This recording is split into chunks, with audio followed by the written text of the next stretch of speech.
ఈరోజు chicken leg piece fry చేసుకుందామండి. అలాగని నేను 4 లెగ్ పీసులు తీసుకున్నానండి. ఇగోండి 4. దీనికి కావాల్సిన మసాలా చూద్దాము. ఇగోండి సాల్ట్ వేస్తున్నాను, 1 స్పూను కారం వేస్తున్నాను, 1/2 చెంచా ధనియాల పొడి అండి, అలాగే 1/2 స్పూను గరం మసాలా, 1 చెంచా అల్లం పేస్ట్ అండి, 1 స్పూను పెరుగు. ఇగోండి అన్నీ వేసుకున్నాం కదా. ఇప్పుడు మనము ఇది కలిపేసుకుందామండి. మొత్తం ఈ మసాలా మొత్తం కలిసిలాగా ఇలా కలుపుకోవాలి. ఇది మొత్తం ఇలా కలిపేసిన తర్వాత కొంచెం మనము ఆయిల్ వేసుకోవాలండి. ఇంకోండి 2 చెంచాలు ఆయిల్ వేసానండి. ఇంకోండి ఈ ఆయిల్ కూడా వేసి మొత్తం మనం ఇది ఇలా కలిపేసుకోవాలి. ఇంకోండి చూడండి మొత్తం ఇలా కలిసిపోయింది కదా. ఇప్పుడు ఇలా కలిసిపోయిన ముద్దని మనము ఈ లెగ్ పీసులకు పట్టించేసుకుందామండి. ఇంకోండి లెగ్ పీసులు తీసుకున్నాం కదా, మొత్తం ఈ లెగ్ పీసులకు మొత్తం ఇలా పట్టిలాగా కలుపుకోవాలి.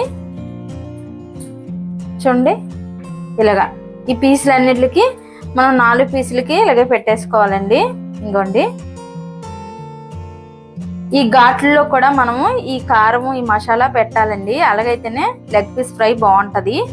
ఇంకోండి చూడండి అంత మసాలా ఇలా పట్టించేసాం కదా. 1 గంట మనము ఫ్రిడ్జ్ లో పెట్టుకోవాలండి. ఇప్పుడు నేను 1 గంట ఫ్రిడ్జ్ లో పెట్టేస్తాను. మొత్తం మసాలా ఇలా మ్యాగ్నెట్ చేసి పెట్టేసుకుంటే మాత్రం చాలా బాగుంటది మనం ఫ్రై చేసుకునేటప్పుడు. నేను ఇప్పుడు బాక్స్ లో పెట్టేస్తున్నానండి. 1 గంట సేపు మనం ఫ్రిడ్జ్ లో పెట్టేసుకుందాం. ఇంకోండి 4 పీసులకి పట్టించేసాను కదా. మిగిలిన మసాలా ముద్ద కూడా మనము పైన ఇలా పెట్టేస్తాము. ఇలా పెట్టేసి మూత పెట్టేసి 1 గంట సేపు ఫ్రిడ్జ్ లో పెట్టేద్దామండి. ఇంకోండి గంట తర్వాత చూద్దామండి. ఇది గంట అవుతుంది కదండి మనం ఫ్రిడ్జ్ లో పెట్టి. ఇప్పుడు ఇది మనం కళాయి పెట్టి నూనె పెట్టానండి, వేడెక్కింది. ఇప్పుడు వేసుకుందాం మనము ఆయిల్లో ఫ్రైకి.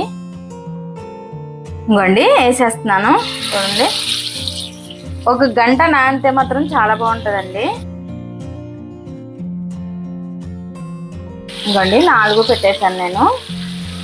సిమ్లోనే ఉంచండి, ఐలో పెట్టకండి. నూనె వేడెక్కే వరకు ఐలో ఉంచి తర్వాత సిమ్లో పెడితేనే లోపలికల్లా ఉడుకుతుందండి, చాలా బాగుంటుంది అలా ఉడికితేనే. ఇంకోండి ఇప్పుడు ఇటుపక్క మనము టర్న్ చేసుకుందాం. చూడండి ఇంకోండి ఏగిపోతుంది కదా, ఇలాగా మనము టర్న్ చేసేసుకుంటే సరిపోద్దండి.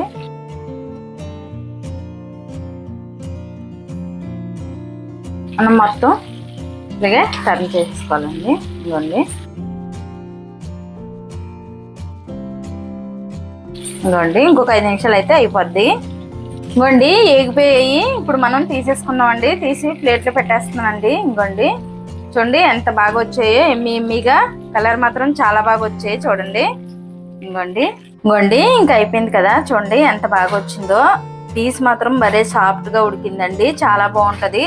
రసం కానీ పప్పుచారు కానీ చేసుకుంటే మాత్రం సూపర్గా ఉంటుందండి. ఇలా చేసుకుంటే ఈ చికెన్ లెగ్ పీస్ ఫ్రై చాలా బాగుంటుంది. నచ్చితే లైక్ చేయండి, షేర్ చేయండి, కామెంట్ చేయండి, సబ్స్క్రైబ్ చేయండి. కాకపోతే ఒకసారి ట్రై చేయండి, పిల్లలు కూడా చాలా ఇష్టంగా తింటారు. చూడండి ఎంత ఎమ్మీగా వచ్చిందో. పీస్ కూడా చాలా సాఫ్ట్గా ఉడికిందండి. సిమ్లోనే పెట్టబట్టికే మనకి ఎంత సాఫ్ట్గా ఉడికింది, చాలా బాగుంటుంది.